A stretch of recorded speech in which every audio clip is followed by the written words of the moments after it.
जो आपने मुझे एलजी साहब के अभिभाषण में बोलने का अवसर दिया, मेरे लिए इस पावन पवित्र जो हमारा संविधान का जो एक मंदिर है, जिस मंदिर में हम सब लोग खड़े होकर आज सब अभिभाषण के लिए आए हैं, उसके लिए मैं एलजी साहब के अभिभाषण के साथ साथ आपका भी धन्यवाद करना चाहूँगा।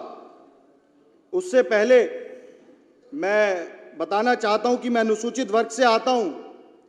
महर्षि वाल्मीकि भगवान ने जो रामायण के रचयिता हैं, त्रिकालदर्शी हैं, उनका मैं जयघोष करने के साथ साथ बाबा साहब भीमराव अंबेडकर जी, जिन्होंने संविधान की रचना करी, जिस प्रकार एक शरीर के अंदर आत्मा नहीं होती, उस शरीर की आत्मा में अपना इस शरीर के अंदर जो आत्मा होती है उसमें संचार होता है, उसी प्रकार देश के संविधान में जो ऊर्जा भरने का काम किया वो बाबा साहब भीमराव अंबेडकर जी ने कहा। बाबा साहब भीमराव अंबेडकर अमर रहे। माननीय अध्यक्ष जी और हमारे सभी सम्मानित सदस्यगण, दिल्ली विधानसभा 2025 के सभी नवनिर्वाचित हमारे सीनियर वरिष्ठ विधायकगण को इस पवित्र सदन में आप सभी का मैं अभिवादन करता हूं, सादर प्रणाम करता हूं। साथ ही हमारे देश के संवैधानिक लोकतांत्रिक मूल्यों तथा आदर्श परंपराओं के प्रति अपना सादर भाव व्यक्त करता हूं। हमारी सरकार विनम्रता पूर्वक जनादेश को स्वीकार करते हुए महात्मा गांधी जी के सर्वोदय, पंडित दीनदयाल उपाध्याय जी के अंत्योदय और बाबा साहब भीमराव अंबेडकर जी के समता के सिद्धांतों के प्रति प्रतिबद्ध है। माननीय प्रधानमंत्री जी का सबका साथ, सबका विकास, सबका विश्वास, सबका प्रयास और सबका सम्मान, यह हमारा मूल मंत्र होगा इस दिल्ली को विकसित दिल्ली बनाने के लिए। हमारी सरकार जनता की बढ़ती उम्मीदों और आकांक्षाओं के प्रति पूरी तरह सचेत है। चाहे वो भ्रष्टाचार मुक्त कुशल प्रशासन हो, चाहे वो सशक्त नारी हो, गरीब कल्याण हो, स्वास्थ्य सुविधाओं में सुधार हो, चाहे वो उत्कृष्ट शिक्षा व्यवस्था हो, स्वच्छ जल हो, यमुना नदी का पुनरुद्धार हो, स्वच्छ प्रदूषण और प्रदूषण मुक्त दिल्ली हो, उन संकल्पों के लिए हमारी सरकार प्रतिबद्ध है। एक तरफ ये अरविंद केजरीवाल नामक जो अपने आप को बाबा साहब के अनुयायी मानते हैं, मैं बताना चाहता हूं अध्यक्ष जी, एक फोटो मैं आपके बीच में दिखाना चाहूंगा कि अरविंद केजरीवाल की धर्मपत्नी जी, जब अरविंद केजरीवाल काले कारनामे करके जेल में गए थे तो उन्होंने देखिए किस प्रकार से शहीद भगत सिंह और बाबा साहब के बीच में अपने आप को स्थान दिया। ये बाबा साहब और शहीद भगत सिंह जी का अपमान उन्होंने किया। उनसे बड़ा अपने आप को मानने वाले बाबा साहब को अनुयायी कहते हैं। साथ साथ जिस अन्ना आंदोलन से ये लोग निकल कर आए, उस अन्ना आंदोलन में इन्होंने कहा, आपने देखा होगा सफेद टोपी में काले रंग के अक्षरों में लिखते हैं, मुझे स्वराज चाहिए। स्वयं का राज करके बैठ के स्व खा गए, ऐसी दिल्ली के मालिक कहने वाले भ्रष्ट अरविंद केजरीवाल की सरकार, जिन्होंने जल घोटाले से लेकर राशन कार्ड घोटाले तक किए। मैं अनुसूचित वर्ग के लोगों के दिल्ली के साथ साथ दिल्ली में तो उन्होंने भ्रष्टाचार की सारी हदें पार करी, लेकिन जब जल बोर्ड की मैं बात करूं तो अनुसूचित वर्ग पूरे दिल्ली के अंदर त्राही त्राही कर रहा था। इन्होंने इस तरफ कोई ध्यान नहीं दिया। हमें गंदा पानी, सीवरों से मिला हुआ पानी और हमारे परिवार में जानलेवा बीमारी जहरीली पानी देने को इन्होंने हमें मजबूर किया।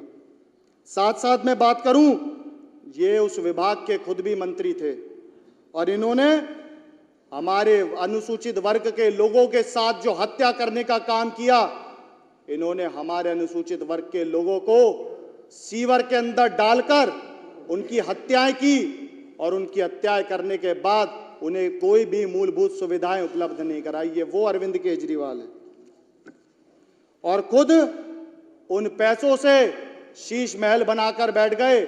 जिस अनुसूचित वर्ग के ऊपर ये राजनीति करते हैं, उनकी हत्याएं करने का काम इन्होंने किया।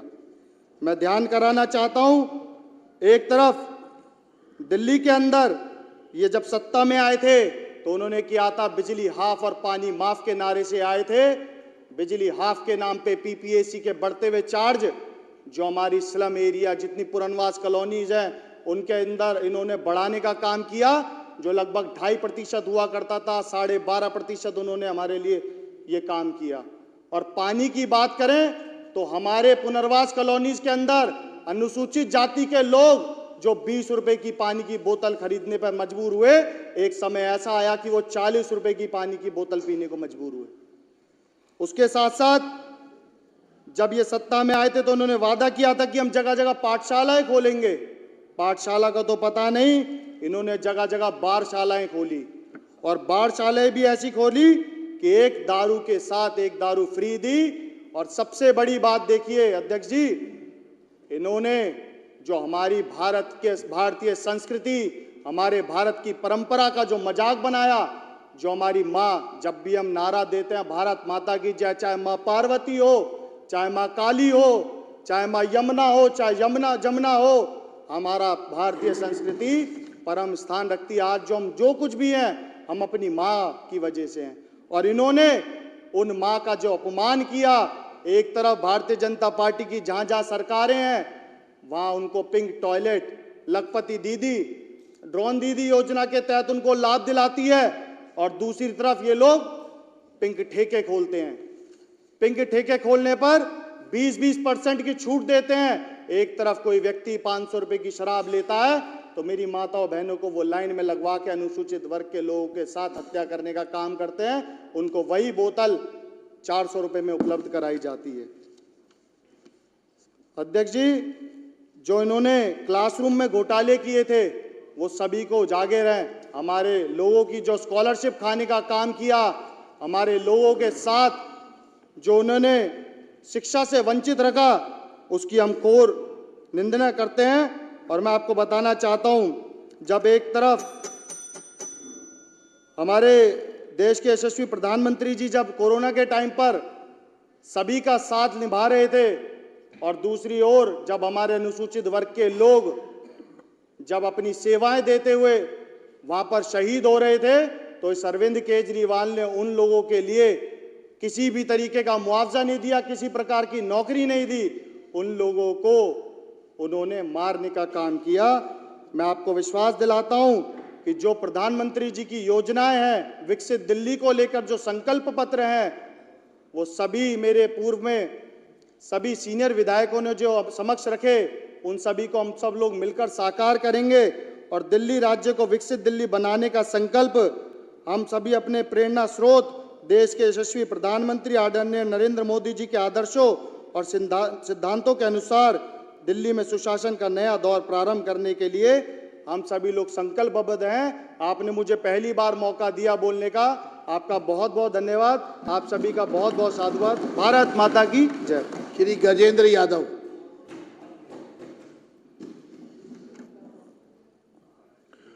बहुत बहुत धन्यवाद आदरणीय अध्यक्ष जी। आदरणीय अध्यक्ष जी, मुझे बोलने का अवसर दिया उसके लिए मैं आपका धन्यवाद करता हूं। 8वीं विधानसभा के इस उद्घाटन सत्र में अभिभाषण के लिए माननीय उपराज्यपाल महोदय का हार्दिक आभार। नवनिर्वाचित सदस्यों को मेरी ओर से बधाई। माननीय मुख्यमंत्री महोदया श्रीमती रेखा गुप्ता जी और समस्त मंत्रिमंडल को हार्दिक बधाई। जिस तरह दिल्ली में शांतिपूर्ण मतदान हुआ, चुनाव हुए, उसके लिए मैं चुनाव आयोग और दिल्ली वासियों को भी हार्दिक बधाई देना चाहता हूँ। माननीय उपराज्यपाल जी ने बताया, महात्मा गांधी जी के सर्वोदय विकास, पंडित दीनदयाल जी उपाध्याय के अंत्योदय विकास और बाबा साहब के समता सिद्धांत के प्रति हमारी सरकार प्रतिबद्ध है। इन सब पर चलकर 2047 में जो माननीय प्रधानमंत्री जी का सपना है, देश को विकसित भारत बनाया जाए, उसके लिए महत्वपूर्ण कदम उठाने होंगे और हमारी सरकार वे कदम उठाने जा रही है। पहले ही मंत्रिमंडल की बैठक में पहले ही दिन हमने आयुष्मान योजना के सारे लाभ वे दिल्ली को दिए हैं। माननीय अध्यक्ष जी, दिल्ली में जगह जगह एक बात चल रही है, और बात चल रही है कि रामायण में रावण और कुंभकर्ण उनका तो वध हो गया था, जैसे दिल्ली में केजरीवाल और मनीष सिसोदिया का पॉलिटिकल वध हुआ, तो दिल्ली में ये बात चल रही है कि आतिशी कैसे जीत कर आ गई। दिल्ली के लोग कह रहे हैं कि रामायण में भी शूर्पणखा बच गई थी और दिल्ली में भी इस चुनाव में जो आतिशी आई हैं वे शूर्पणखा का सांकेतिक रूप ही हैं, क्योंकि दिल्ली के लोगों ने इनके अहंकार पर चोट मारी, और ये इतने अहंकारी हैं कि दिल्ली की जनता ने इनको हरा दिया। उसके बाद भी उपराज्यपाल जी के भाषण के दौरान कितनी बेहूदगी हरकत इन्होंने करी, जिसके कारण से जो दिल्ली का रोल मॉडल है, विकास का एजेंडा है, वह भी दिल्ली वालों तक ना पहुंच पाए, उसकी इन्होंने हरकत करी। और मैं आपका ध्यान आकर्षित करना चाहता हूं कि दिल्ली वालों ने इनको एक काम दे दिया है। वो काम है, जैसे घर में कोई नया सदस्य आता है तो खास वर्ग के लोग खुशी मनाने के लिए आते हैं, ऐसे ही गांव में जब कोई मर जाता था तो उसके मरने पर रुदाली, एक परंपरा चलती थी, रुदालियां इकट्ठी होकर आती थी और वो रोती थी।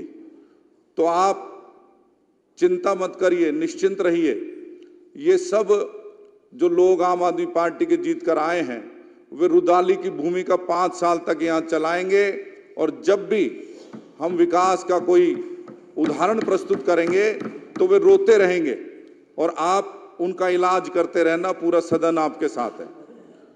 आदरणीय अध्यक्ष जी, शराब घोटाला, कैमरा घोटाला, राशन घोटाला, पानी घोटाला, परिवहन घोटाला, सीवर घोटाला, सड़क घोटाला, हेल्थ घोटाला, शिक्षा का घोटाला, इतने सारे घोटाले पूर्ववर्ती सरकार ने किए, जिसके कारण से घोटालों की सरकार उनका नाम पड़ा है। और भारतीय जनता पार्टी की ये सरकार भ्रष्टाचार मुक्त प्रशासन, सशक्त नारी, गरीब कल्याण, स्वास्थ्य सुविधा में सुधार, उत्कृष्ट शिक्षा व्यवस्था, विश्व स्तरीय सड़क परिवहन, स्वच्छ एवं प्रदूषण मुक्त दिल्ली, यमुना नदी को साफ करने, स्वच्छ जल देने, अनाधिकृत कॉलोनियों का नियमितीकरण और किफायती आवास दिल्ली वासियों की सेवा कराने के लिए प्रतिबद्ध है। आदरणीय सीएम मैडम, आपसे दिल्ली वालों को बहुत ज़्यादा उम्मीदें हैं, क्योंकि मैं जिस क्षेत्र से आता हूं, मेहरौली के सब्जी मंडी में जब सब्जी खरीदने के लिए हम गए, दोनों पति पत्नी, तो वहां पर यह बात चल रही थी कि मदन लाल खुराना जी और साहिब सिंह वर्मा जी ने तो दिल्ली की बहुत सेवा करी, पर स्वर्गीय सुषमा स्वराज जी, वे दिल्ली में मुख्यमंत्री के तौर पर जब आई थी तो उन्होंने ये कहा था कि मैं दिल्ली की बेटी हूं, दिल्ली वाले चैन की नींद सोइए, और आपकी बेटी 24 घंटे 7 दिन खड़े रहकर काम करेगी। ऐसी ही उम्मीदें, आदरणीय सुषमा स्वराज जी जैसी उम्मीदें